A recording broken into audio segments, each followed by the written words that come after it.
bro. It's all about growing up together, and like I said, learning from each other's experiences, because that's what it is. The Latin people, people learning from the black people, learning from the Chinese people, learning from everybody, learning from each other. Once we understand each other, there's no beef because we understand where each other comes from. That's the problem nowadays, where we want to segregate ourselves, and which drives me crazy. Like if you look at New York, I'm sorry, I've lived down south. New York is more racist than down south, and I'll tell you why. Because look at the areas; everything is segregated. Why you separate? You got a small area for the Jews, you got a small area for the Haitians, you got a small area for the Dominican. Well, the Dominicans all over now, but I'm saying it's pretty segregated, and we need to stop. We need to understand each other. We need to come together. I'm telling you, it solve a lot of problems. It would. When you came back from North Carolina to visit after some time there, did you get that shock that similar to like what I did? I'll give you an example. I had went out to Virginia, and after like 3 or 4 months, I'm like, why is it everybody so nice? Like, what's up with that?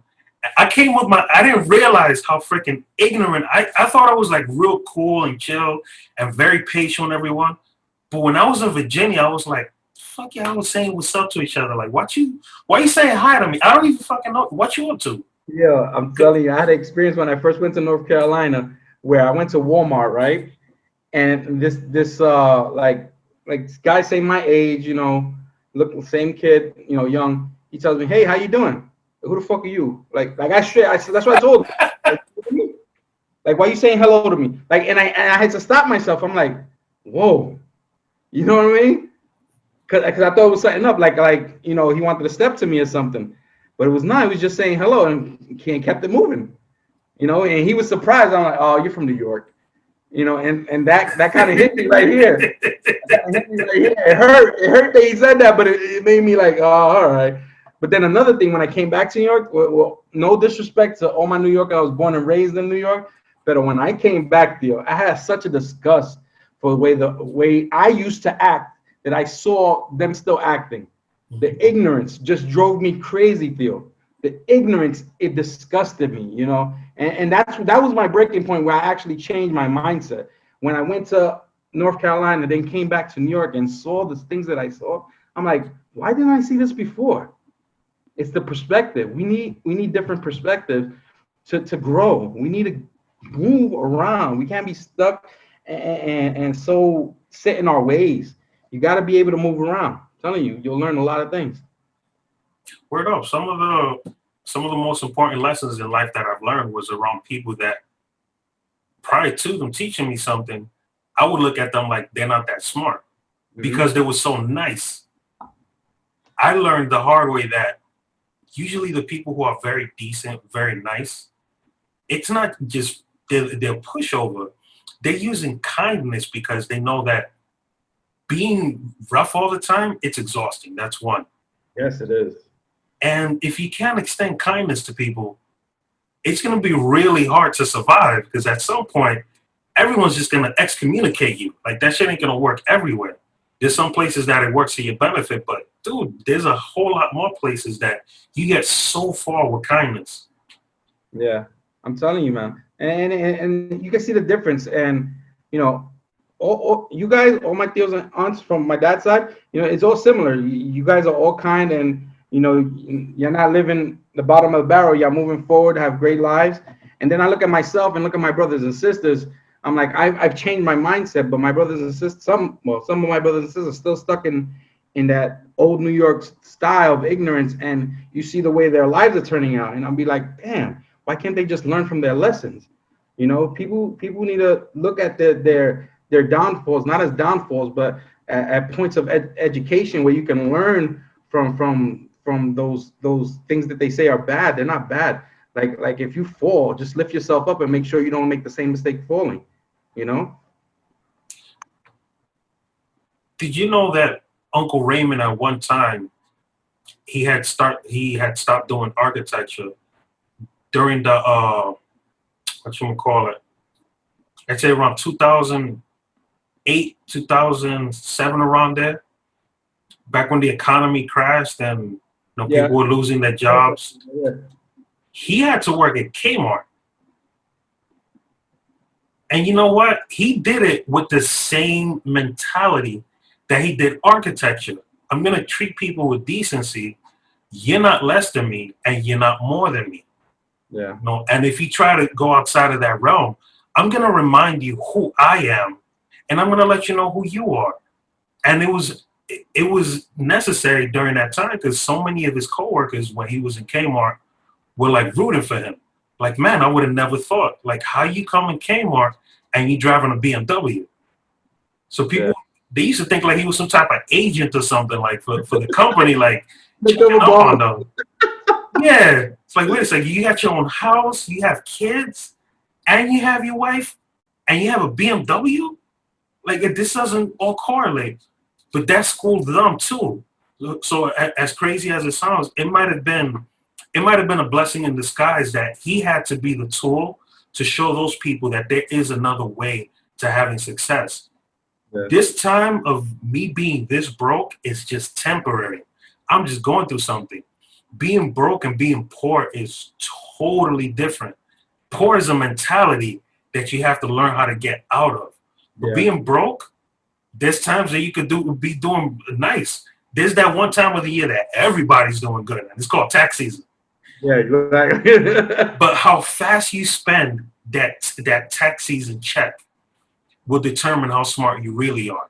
If you can hold on to that check for emergency and keep doing what you're doing, you're already ahead of the game 1 year at a time. He fought that and he did everything possible to keep his family together without having to get himself into trouble. And he did it. Now he's back on his game and he's better than ever. He's back in doing architecture, making more money than he did before, but he still has the mentality of preserving what he has. It doesn't matter how much money I make. I only have this that I have to spend. I'm not going to excessively spend. And I think that's a big mistake that happens a lot of the neighborhoods where we come from. I used to think like, damn, homeboy's chain is sick.